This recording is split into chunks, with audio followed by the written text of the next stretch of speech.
So, Dave, some of the big stories, the big headlines right now are surrounding Trump federalizing the Metropolitan DC police force and then sending 800 National Guard troops to the streets of DC.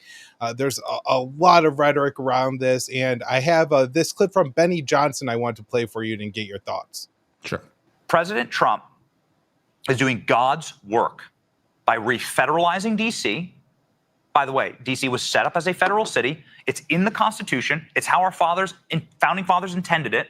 Washington, D.C. must be swept clean. I believe entire neighborhoods probably need to be emptied, need to be bulldozed. I believe that there are places that are so crime-ridden and so infested that you just need to, you're just going to have to crack down. So, Dave, this is, he made some bold statements in there, but there's a lot of debate around this. Do you think this is Trump acting as an authoritarian or just doing some necessary police work?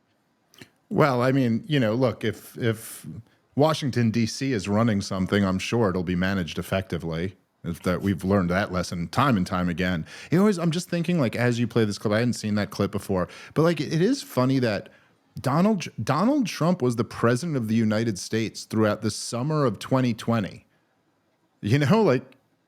Throughout the longest sustained riots in modern American history, Donald Trump was the president, and he didn't do anything like this as a response then. And even in the years 2016 or whatever, where there really was 2017, 2018, there was Antifa and Black Bloc, and it was a real thing that kind of no one right of center could even hold a political, event without thugs messing with it. And he never did anything about that. And I don't know, as I think about this, it's so interesting that kind of the central promise of Donald Trump's political existence, Donald Trump's political raison d'etre, was always to drain the swamp. It was always it was always about the corrupt people in Washington, D.C. and they hate me because I represent you, but we're going to get them. And it was lock her up. And of course, this time around, they ran on releasing Epstein files and all this stuff.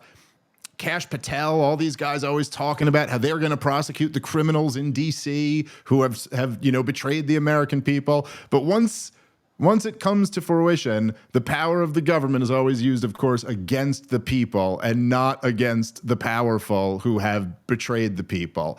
And, we have major problems in cities across the country, but Benny Johnson may want to dismiss it. I think if you actually look at the numbers, crime in Washington, D.C. is down from its post-COVID high, but is probably still higher than pre-COVID crime levels. I'm not sure. I'd have to double check that. But it's not as if there is some crisis that Donald Trump can point to justify this, that it's oh, well, here's the crisis. Again, in the summer of 2020, however you would have felt about the move, you could have at least understood if someone was saying, hey, there's billions of dollars in property damage being done right now and people are terrorized. But there's nothing even like that. And while it comes as the administration is failing on everything else, it seems to me like it's just a distraction, at least get back I'm the law and order president or something like that. But I doubt it's going to make any difference in a positive way in anyone's life.